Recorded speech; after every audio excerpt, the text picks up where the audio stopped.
سفر نامہ وادی جنت نظیر اسقلم احسن ریحان قسط نمبر 2۔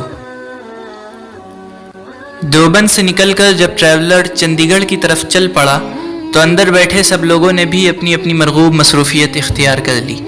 کسی نے موبائل میں کوئی نظم اور کانوں میں ہیڈ فون لگا لیا تو کسی نے اپنے ہم جلیس سے گفتگو شروع کر دی۔ کوئی عادتاً یا ضرورتاً موبائل میں بڑے انہماک کے ساتھ مشغول ہو گیا تو کوئی ہینڈ ریسٹ پر کوہنی اور ہتھیلی پر ٹھڈی رکھ تیزی سے گزرتے ہوئے کھیتوں اور آبادیوں کو گھورنے لگا۔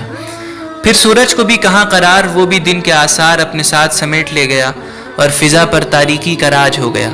گاڑیوں کی پیلی اور سفید ہیڈ لائٹس بھی جلنے لگیں اور دکانوں اور مکانوں پر تھامس ایڈیسن کی ایجاد جگمگانے لگی۔ ہم لوگ مغرب کے لیے ہائی وے کے کنارے ایک مسجد پہ رکے، جہاں چند قدم پیدل پا چل کر مسجد میں داخل ہوئے۔ مسجد اتنی تیر و تار تھی کہ ہاتھ پر ہاتھ بمشکل نظر آئے۔ خیر سب نے نماز پڑھی اور یکے بعد دیگرے ٹریولر میں بیٹھتے رہے۔ جب ساری سیٹیں بھر گئیں تو ٹریولر بھی اپنی مخصوص آواز کے ساتھ رات کا سناٹا ہلاک کرتے ہوئے آگے بڑھنے لگا۔ اب باہر کی دنیا تاریک اور ٹریولر کے اندر کی دنیا ہی اپنی دنیا محسوس ہو رہی تھی، کیونکہ باہر اندھیرا تھا اور ٹریولر کے اندر جگہ جگہ ایسی لائٹس لگی تھی جن کی روشنی اتنی بھینی اور خنک تھی کہ آنکھوں کو چپتی نہ اندھیرے کو چاہتی تھی اور اطراف کو اتنا خوبصورت بنا رہی تھی کہ دل موہ لے۔ کچھ گھنٹوں بعد جب کھڑکی سے باہر نظر پڑی تو بڑی چہل پہل دیکھی۔ خوبصورت چوڑی چکی سڑکیں، فلک بوس عمارتیں، بہترین لگژری گاڑیاں جن کے نمبر پلیٹ پر اب یو پی کے بجائے CH لکھا دیکھا۔ معلوم ہوا کہ اتر پردیش کو پیچھے چھوڑ اب ہم لوگ پنجاب میں ہیں۔ یہاں کے راستے بے حد کشادہ تھے، جن پر بڑی دریا دلی سے فٹ پاتھ اور سائیکل لین کے لیے الگ جگہ رکھی گئی تھی۔ یہاں کوئی ایسی جلدی میں نہیں تھا جیسے سب کی ٹرین چھوٹ رہی ہو، بلکہ سب پرسکون تھے۔ ہارن کی آواز بھی خال خال ہی سنائی دے رہی تھی۔ یہاں لوگ اپنے مذہبی شعار سے دل برداشتہ بھی نہیں تھے، بلکہ خوب سر اٹھا کے سروں پر پگڑیاں سجائے رواں دواں تھے، اور بہت سے لوگ لمبی داڑھی بھی رکھے ہوئے تھے، کمر پر خنجر اور تلواریں لٹکائے تھے، دکانوں کے باہر اپنی زبان یعنی پنجابی کے بورڈ لگائے تھے۔ ہم چشم حیرت وا کیے اس قوم کو دیکھتے رہے جس پر مسلمانوں کے ماضی کا پرتو نظر آ رہا تھا، یہی بظاہر ان کا ظاہر تھا۔ کچھ دیر بعد ٹریولر سے اتر کر ہم لوگ رخت سفر بردوش ایک رہائشی ہوٹل کی سمت چل رہے تھے، بلکہ رینگ رہے تھے کیونکہ راستہ بالکل ناہموار تھا۔ کیچڑ اور کنکر والا مختصر سا ہی راستہ بڑا دشوار گزرا۔ خیر جب ہوٹل پر پہنچے تو عشاء پڑھ کر اور عشائیہ کر کے سب لوگ خواب خرگوش کے مزے لینے لگے، کیونکہ اگلا دن بھی ایک طویل سفر کا طبلہ بجا رہا تھا۔ 4-5 گھنٹے کی نیند لے چکنے کے بعد اگلی صبح ہم لوگ قبل اس کے کہ گھڑی 6 بجاتی ایک خوبصورت اور پرسکون شہر کو خیر آباد کہہ کر چل دیے۔ چندی گڑھ تک ہم لوگوں نے کم و بیش 450 کلومیٹر کا سفر طے کیا تھا، اور ابھی بھی تقریباً 600 کلومیٹر کی مسافت باقی تھی۔ عموماً اتنے لمبے سفر پر بس لے کر ڈرائیور اپنے معاون کے بغیر روانہ نہیں ہوتے ہیں، لیکن ہمارے ڈرائیور یعنی عرفان بھائی شاید اس بھروسے چل دیے تھے کہ نوشے میاں کے خاندان میں ڈرائیوروں کی کمی تھوڑی ہے، اور ان کا یہ گمان آگے چل کر صحیح اور فی حقیقی مفید بھی ثابت ہوا۔ جب 4-5 گھنٹے کا سفر کر لیا اور سب کو خوب اچھی طرح بھوک کا احساس ہونے لگا، تب ایک پنجابی ڈھابے پر فروکش ہوئے اور ناشتہ کیا۔ آدھے پون گھنٹے بعد ٹریولر جموں کی طرف دوڑ رہا تھا۔ پنجاب کی زمین پہیوں کے نیچے سے سرکتی جا رہی تھی اور جموں قریب سے قریب تر ہوتا چلا جا رہا تھا۔ اب میدانی علاقہ ختم ہو کر کوہساری وادیوں کی شکل اختیار کر چکا تھا، اور کھڑکی کے شیشے سے باہر کھیت و کھلیان نہیں بلکہ سرخ و سیاہ بنجر پہاڑ نظر آ رہے تھے۔ جموں شہر ابھی 40 کلومیٹر کے فاصلے پر تھا کہ داہنی جانب ایک راستے نے ہم لوگوں کا رخ اس کی مخالف سمت کر دیا، اور اب جموں کے بجائے سری نگر قریب ہونے لگا۔ راستہ بہت خوبصورت اور کشادہ تھا، اکثر پہاڑ سیاہ اور سرخ تھے، بعض ہرے بھرے بھی تھے۔ جگہ جگہ پتھر کاٹنے والی مشینوں سے پہاڑوں کو کاٹ کاٹ کر راستہ بنایا جا رہا تھا۔ تبدیلی صرف علاقے اور مناظر میں نہیں آئی تھی، بلکہ لوگ بھی بدل چکے تھے۔ اکثریت کھڑے نقشے کی سرخ و سفید رنگ اور لہیم شہیم جسم والوں کی ہو گئی تھی، جن کے چہروں پر قدرتی معصومیت کے ساتھ جلال کی جھلکیاں نمایاں تھیں۔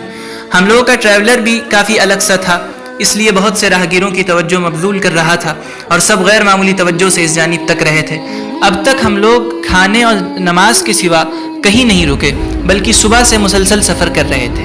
رات میں 9 بجے کے گرد آخر ہم لوگوں نے اس سرزمین کی حدوں کو پا ہی لیا، جو ایک طرف تو قدرتی حسن کی آماجگاہ ہے، اور دوسری طرف یہاں کی مٹی سینکڑوں بے گناہوں کے خون سے سیراب ہے، جہاں آزادی کی خاطر لاکھوں جابازوں نے دائی اجل کو لبیک کہا، جس خطے کے متعلق حضرت شیخ الاسلام مفتی تقی عثمانی صاحب دامت برکاتہم نے کتنے مبنی بر حقیقت کلمات ارشاد فرمائے ہیں۔ تو حسن کا پیکر ہے، تو رانائی کی تصویر، مخمور بہاروں کے ہنسی خواب کی تعبیر، رخشاں ہے تیرے ماتھے پہ آزادی کی تنویر، تو جلوہ گہے نور جہانگیر، ہر لمحہ مچلتی ہے تیرے من میں بہاریں، میں خانہ ترا ہوش درختوں کی قطاریں، چشموں کے ترانے ہیں کہ ساون کی ملہاریں۔ اب ہم لوگ سری نگر کی آبادی میں داخل ہو چکے تھے۔ یہ خطہ اپنے اطراف میں اپنی قدرتی خوبصورتی، وسیع و عریض وادیوں، جھیلوں، دریاؤں اور پہاڑوں کی وجہ سے مشہور ہے۔ اگر کشمیر لفظ کی تاریخ پر غور کریں تو پتہ چلتا ہے کہ قدیم یونانی اصطلاح اور کشمیری زبان میں اس کے معنی پہاڑوں اور جھیلوں کی سرزمین کے ہیں۔ یہاں پر ثاقب زیروی کے یہ الفاظ یاد آ رہے ہیں کہ یہ ستم ظریفی بھی کس قدر سہانے روح ہے کہ جس گل پوش وادی کا ذکر کرتے وقت اس کے نام سے پہلے جنت نظیر کا اضافہ کرنے کے بعد بھی اس کے جمالیاتی تعارف کا حق ادا نہیں ہوتا، اسی وادی کے باشندوں کا ماضی اور حال دونوں اس قدر کرب آفری ہیں کہ انہیں مظلوم و مقہور کہہ کر بھی ان کی بے بسی اور قسم پرسی کی صحیح کیفیت بیان نہیں ہو پاتی۔ کشمیر کے کل رقبے کا 37% پاکستان، 43% بھارت، جبکہ 20% حصہ چین کے پاس ہے۔ یہاں کی آبادی کا تناسب دیکھیں تو برٹش انڈیا کی 1941 میں ہونے والی مردم شماری کے مطابق کشمیر میں 77% مسلم ہیں، 20% ہندو ہیں، جبکہ 3% سکھ، بدھ اور دیگر اقلیتیں ہیں۔ شہر میں چند منٹ چلنے کے بعد ہم لوگ اپنے میزبان، نیک تینت، شریف صورت، سادگی کا پیکر، تصنع سے دور تر مولانا یعقوب صاحب کے مدرسے جامعہ اشرفیہ حیدر پورہ کے دروازے پر تھے۔ ٹریولر جب مدرسے کے احاطے میں پہنچا تو چاروں طرف 4 منزلہ مدرسے کی خوبصورت عمارت نظر آئی۔